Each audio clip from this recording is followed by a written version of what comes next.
নমস্কার, আমি তাপস এবং চিন্ময় ক্লাসেস ইউটিউব চ্যানেলে আমার প্রিয় শিক্ষার্থী তোমাদের সবাইকে জানাই সুস্বাগতম। আজকে আমি তোমাদের জন্য একটা গুরুত্বপূর্ণ টপিক নিয়ে উপস্থিত হয়েছি। সেই টপিকটার নাম হলো পার্টস অফ স্পিচ। তোমরা এখানে লেখা দেখতে পাচ্ছ পার্টস অফ স্পিচ। তো আজকে আমরা পার্টস অফ স্পিচ নিয়ে আলোচনা করব।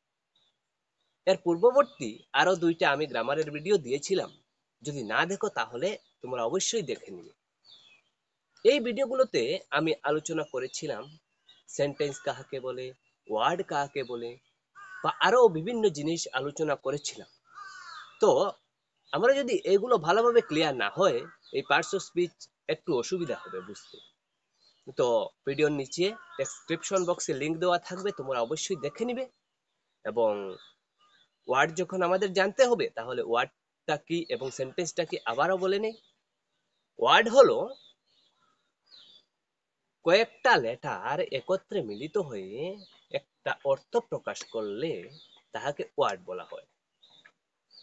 এবং সেন্টেন্স হলো কয়েকটা ওয়ার্ড, অর্থপূর্ণ ওয়ার্ড একত্রে মিলিত হয়ে আরো একটা সুন্দর সুষ্ঠুভাবে অর্থ প্রকাশ করলে তাকে কিন্তু সেন্টেন্স বলা হয়। এবারে আমরা পড়ব পার্টস অফ স্পিচ। কোনো একটা বাক্যে অনেকগুলো ওয়ার্ড থাকে এবং এই ওয়ার্ডগুলোকে বাক্যের মধ্যে ব্যবহার করার পরে এইগুলোকে আমরা বলি পার্টস অফ স্পিচ।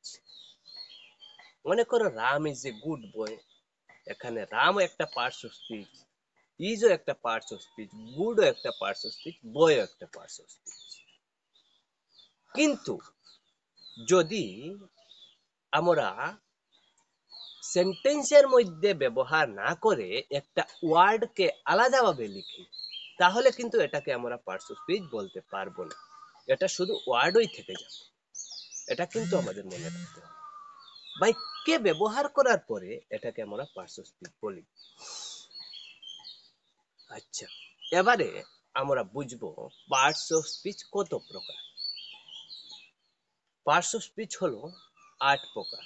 যে noun, pronoun, verb, adjective, adverb, preposition, conjunction, interjection. আবারও বলি যে noun, pronoun, verb, adjective, adverb, preposition, conjunction, interjection.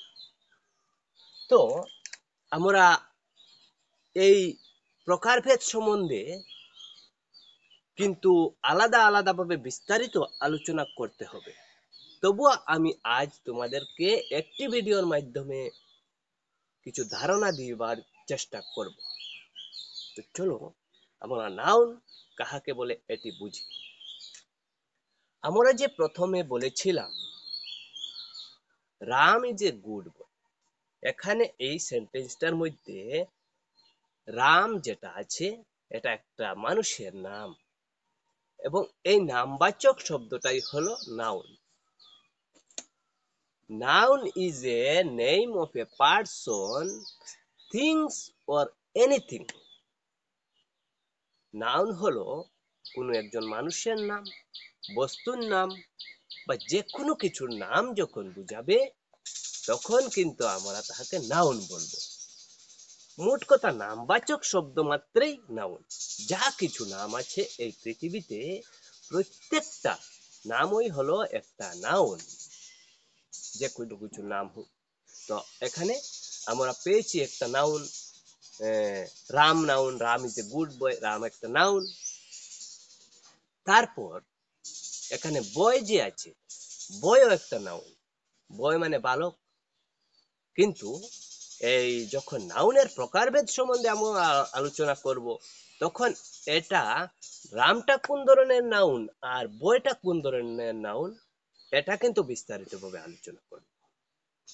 কিন্তু তোমরা আমার সব ভিডিও দেখবে এবং আমার সঙ্গে থাকবে। আচ্ছা, নাউন সম্বন্ধে আলোচনা করলাম, তোমরা খাতাতে লিখে রাখবেন। যদি লিখে রাখো তাহলে অনেক ভালো হবে।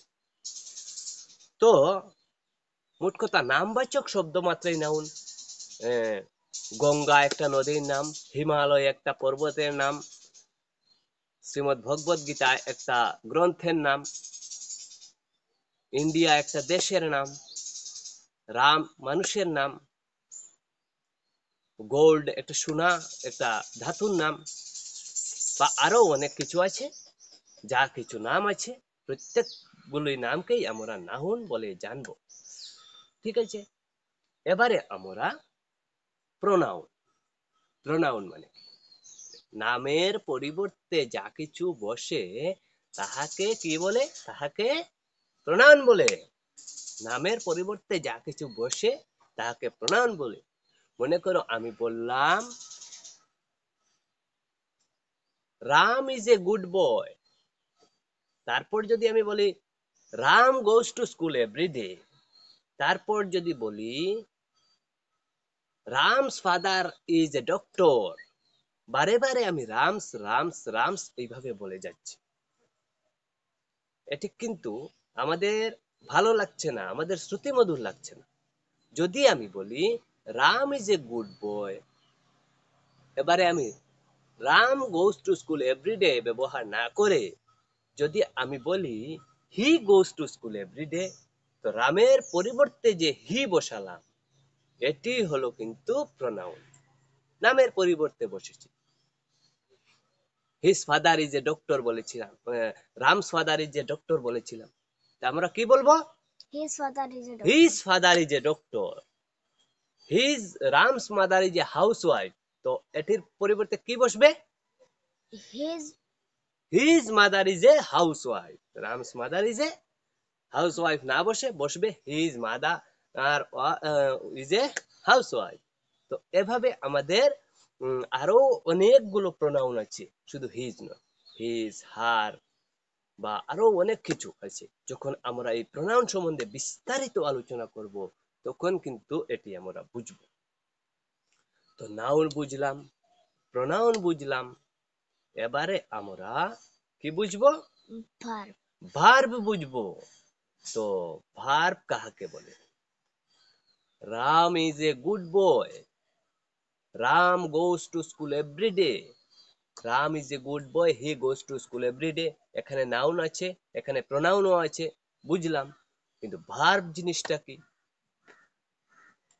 কোনো কিছু করা, হওয়া, থাকা ইত্যাদি যদি যে ওয়ার্ড কোনো সেন্টেন্সের মধ্যে বুঝাবে সেই ওয়ার্ডকেই আমরা ভার্ব বলে ধরে নেব।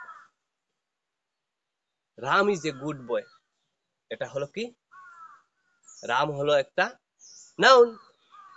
তারপর এরপরের যেটা আমি সেন্টেন্স বলেছিলাম হি গোজ টু স্কুল এভরিডে, এখানে হি হলো প্রোনাউন।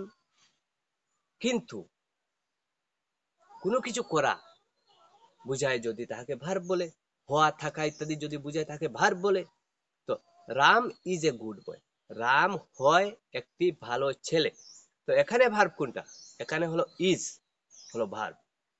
আচ্ছা, তারপর হি গোজ টু স্কুল এভরিডে, গো থেকে গোজ হয়েছে, তো গোটা হলো মানে যাওয়া, কোনো একটা কাজ করা বুঝাচ্ছে, এই গোটা হলো ভার্ব।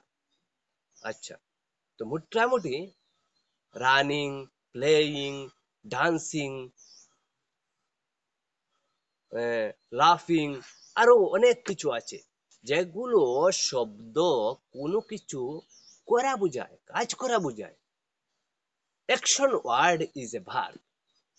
ভার্ব হলো অ্যাকশন ওয়ার্ড, যে কোনো কিছু করা, হওয়া, থাকা ইত্যাদি বুঝায়, তাকে আমরা কি বলবো? ভার্ব বলবো, ভার্ব। আচ্ছা, তো আমরা ভার্ব বুঝলাম, নাউন বুঝলাম, প্রোনাউন বুঝলাম, ভার্ব বুঝলাম। এবারে আমরা কি বুঝবো? Adjective. অ্যাডজেক্টিভ বুঝবো। অ্যাডজেক্টিভ জিনিসটা কি? নাউনের দোষ, গুণ, সংখ্যা, পরিমাণ ইত্যাদি বুঝাইলে তাকে কি বলে? Adjective Adjective. বলে। মনে করো আমি যে বলেছিলাম রাম ইজ এ গুড বয়, এখানে অ্যাডজেক্টিভ কোনটা হবে? গুড। কার? কে ভালো ছেলে? রাম ভালো ছেলে। তো রামের কি বুঝাচ্ছে? এটা গুণ বুঝাচ্ছে। এই জন্য এটা আমরা কি বলবো? অ্যাডজেক্টিভ বলবো এটাকে। Ram is a bad boy, এখানে অ্যাডজেক্টিভ কোনটা? Bed. Bad. Ram is a bad boy, এখানে রামের দোষ বুঝাচ্ছে। আচ্ছা, সংখ্যা, পরিমাণ ইত্যাদিও যদি বুঝায় তাকে কিন্তু আমরা অ্যাডজেক্টিভ বলবো। কার সংখ্যা, পরিমাণ, দোষ, গুণ? নাউনের সংখ্যা, পরিমাণ, দোষ, গুণ ইত্যাদি বুঝায় তাহাকে আমরা কি বলবো? অ্যাডজেক্টিভ বলবো। এবারে অ্যাডভার্ব সম্বন্ধে জানবো। ভার্বের, এই ভার্ব লেখা আছে এবং ভার্বের প্রথমে দুইটা খালি এ আর ডি বসেছে, অ্যাডভার্ব। অর্থাৎ এটি অত্যন্ত সহজভাবে আমরা বুঝে নেব।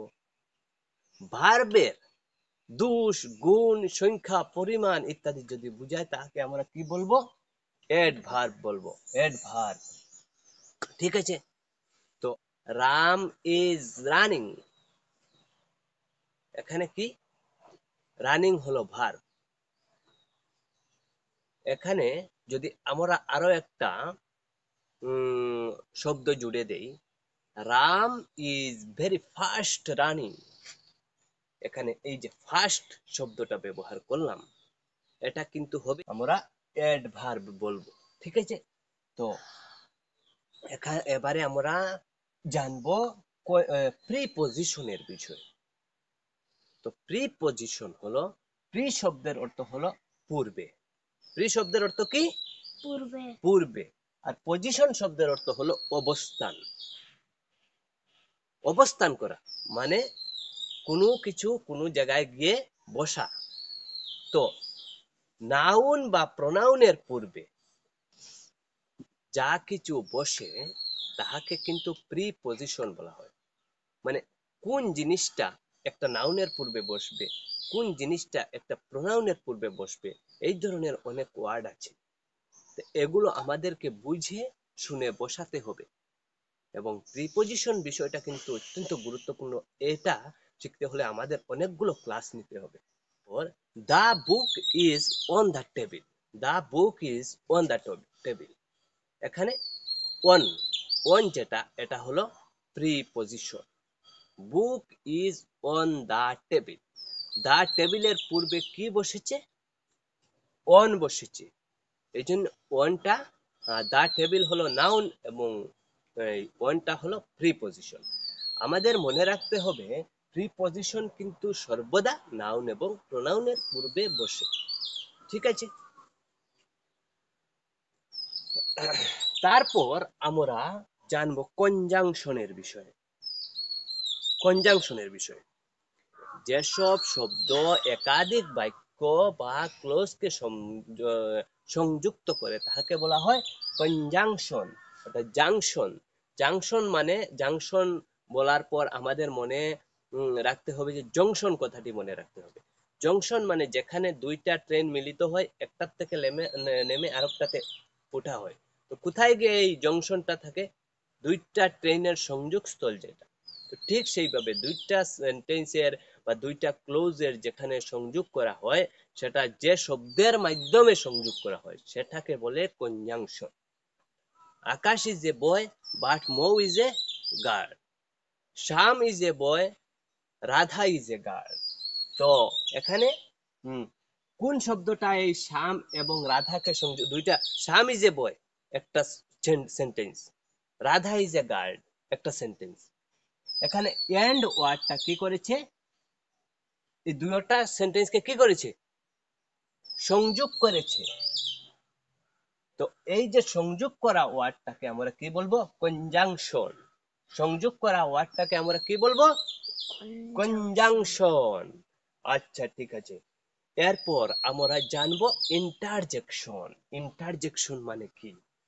ইন্টারজেকশন হলো আবেগসূচক অব্যয়। আবেগসূচক অব্যয়। Plus her father is dead, হায় তার বাবা মারা গেল। এই যে ওয়ার্ডটা ব্যবহার করলাম, এই ওয়ার্ডটা কিন্তু interjection. Oh, what a beautiful girl she is, oh what a beautiful girl she is, কি সুন্দর মেয়েটি, ওহ কি সুন্দর মেয়েটি। এখানে যে ওহ কি সুন্দর মেয়েটি, এই ওহ ওয়ার্ডটা হলো ইন্টারজেকশন। তো এইগুলো বিষয় নিয়ে আমরা আর পরবর্তী ভিডিওতে আরো বিস্তারিত সুন্দরভাবে ভালোভাবে তোমাদের জন্য ভিডিও নিয়ে আসবো। তোমরা আমার এই ভিডিওটি লাইক শেয়ার ও সাবস্ক্রাইব করে রাখবে চ্যানেলটি, এবং প্রত্যেকের কাছে এই ভিডিওটা শেয়ার করে দিবে। ধন্যবাদ সবাইকে। আমার প্রিয় ছাত্রছাত্রী, তোমরা সবাই ভালো থেকো।